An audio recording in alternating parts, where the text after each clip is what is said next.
to PONARS Eurasia Annual Policy Conference.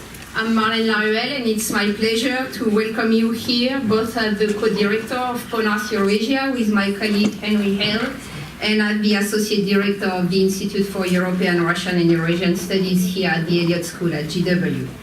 PONARS Eurasia, as many of you already know, is a network of about 100 scholars from North America and the post-Soviet space, working together to offer new approaches to the region and also to create dialogue between scholars from both worlds.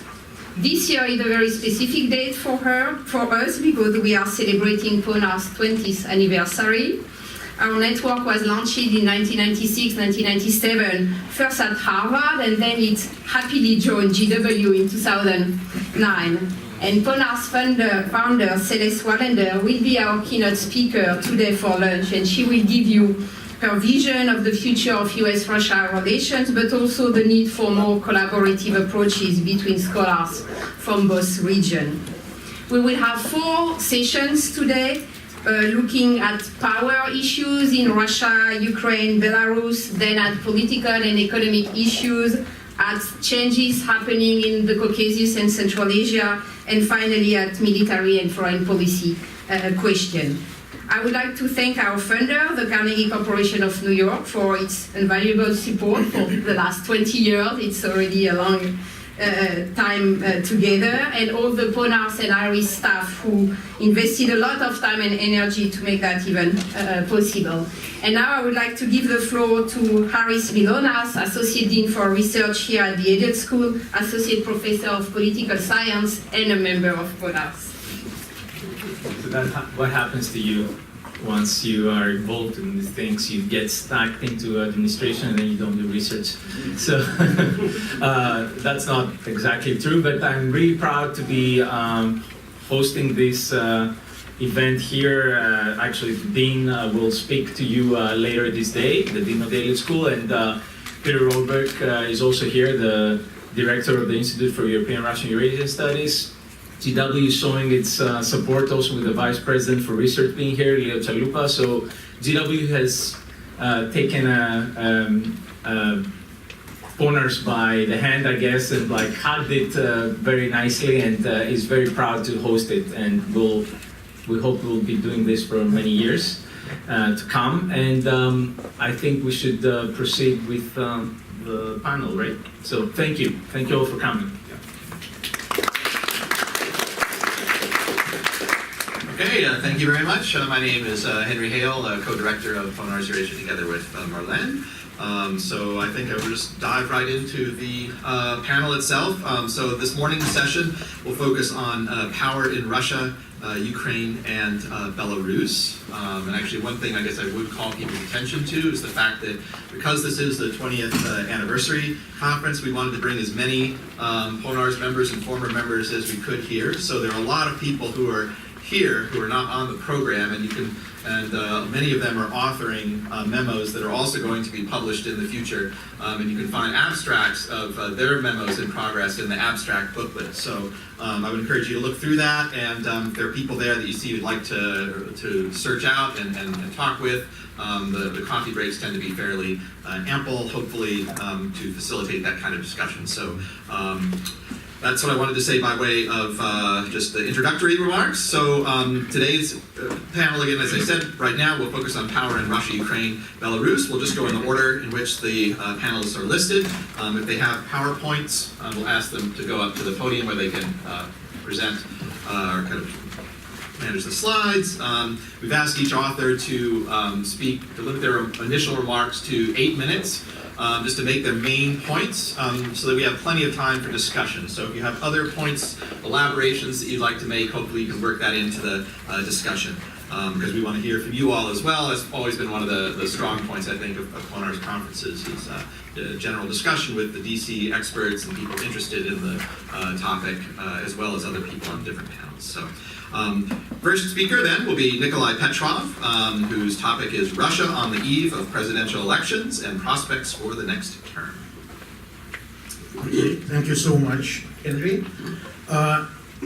I think that the first speaker at this anniversary can speak for 20 minutes at least, as it's 20 years. 1 minute per year, it's not...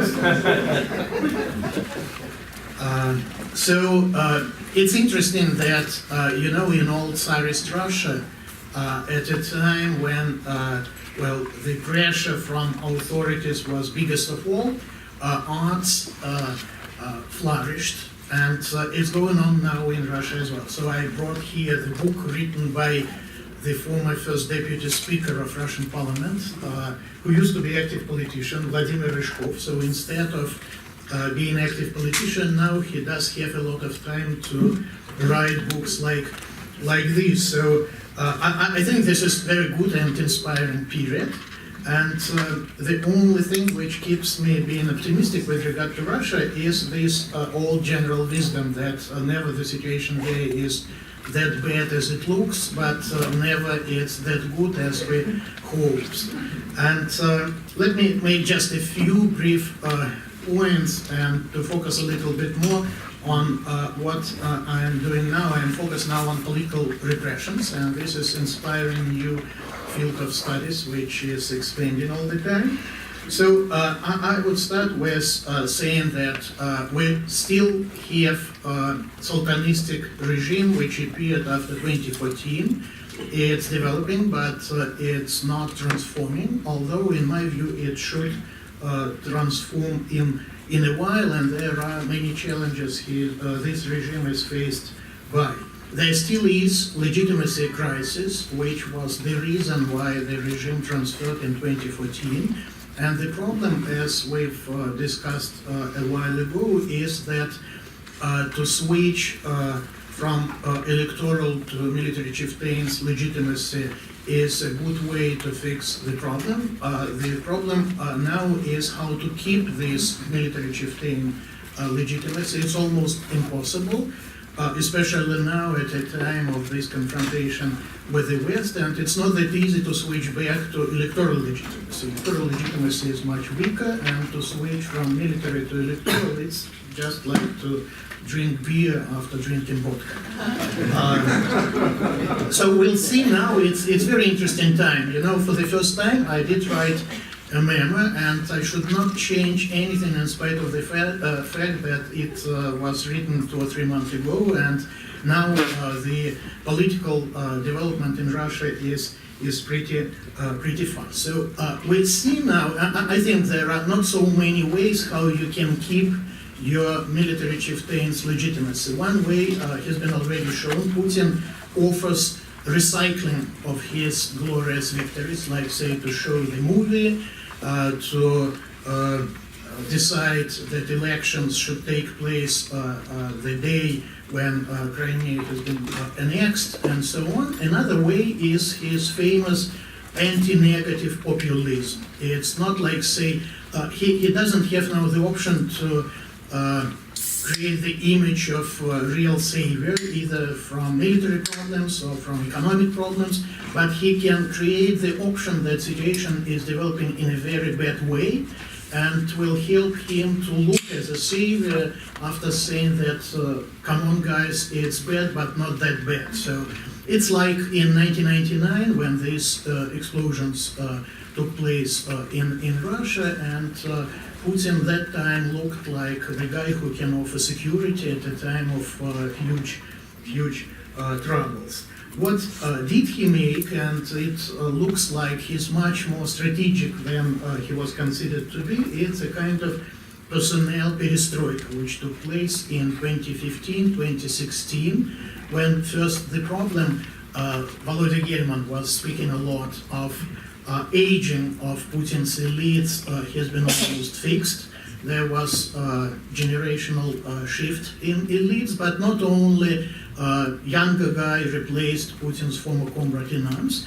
It did change the whole construction of Russian political system, because no more we do have a kind of semi-autonomous principalities led by either Vladimir Yakunin, the former railroads chief, or by Yevgeny Murov, the former head of personnel protection of Putin's presidential protection service.